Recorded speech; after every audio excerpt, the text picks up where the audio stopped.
One of the things we're thinking about doing is pruning some of the benches from the interior of the park. So that way, the people that drink and do their drug deals while they're sitting on the benches, they do it on the inner perimeter of the park because they know when we're pulling up with our police cars on a one-way street, one, they have plenty of time to know we're coming, and two, by the time we can actually get into the middle of the park, they can either get up, pour their drink, or just move on before we can actually make a physical arrest. And minus a physical arrest, there's not much we can do.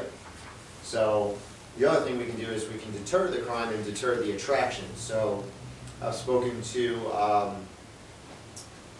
let's see, what's the name?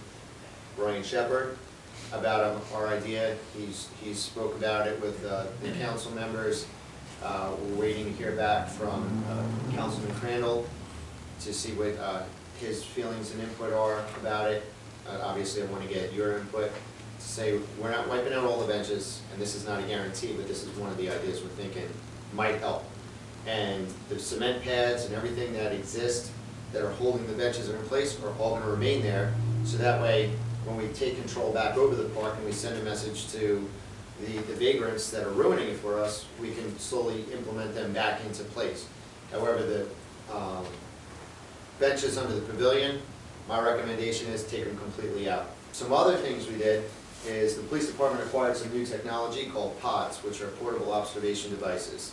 And basically they're small cameras. They're about this big, they're cylindrical, they have a round dome on them. And we have two of them mounted in this area right now. We have one right here on Dundalk Avenue, right outside Veterans Park. We have a second one in front of Nationwide, which is looking around at Royal Farms because we have a lot of narcotics complaints in that area, as well as the alleyways. So these cameras are going to give us a little bit, one, more of a presence. They're not hidden cameras. They're out there for the public to see. They don't have the flashing blue lights like the city, but it is something that we can remote into and kind of find out what the ebb and flow of the traffic is. Right now, things have been a lot quieter, and that's twofold. In this area, a few months ago, we had an armed security guard who was assaulted by a group of thugs that were getting too comfortable on this strip over here. And they were using a local house that somebody else was renting as their kind of drug base. And they would touch base with people, and they'd come right out here to the park, Royal Farms, the alleyways, do their drug dealing like there was no law at all. And the problem was they were evasive. And you can't profile people, and we have to be fair and, you know, be careful that we're not violating anybody's rights. So it makes it tricky to do that job when you know you see something, but then you have to articulate it and you have to be within the letter of the law. Good news is, through community cooperation, through people that were not afraid to speak up and give us good information, we're able to finally build a case against these guys, and we eradicated their little safe haven that they had.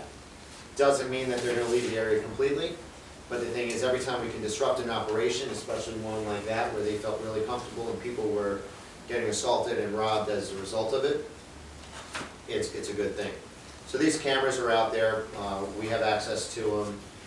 If you ever find one located by your home, just be sure that we cannot put them in anywhere where it's going to invade your personal privacy. We won't be looking into your yards, into your windows, or anything like that.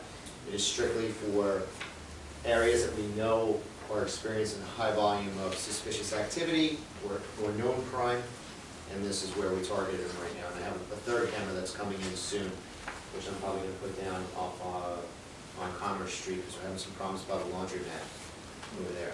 And then as the problems move away and people become aware that we're really watching them and we actually care about this area, we'll move them to the next neighborhood or community that needs this technology.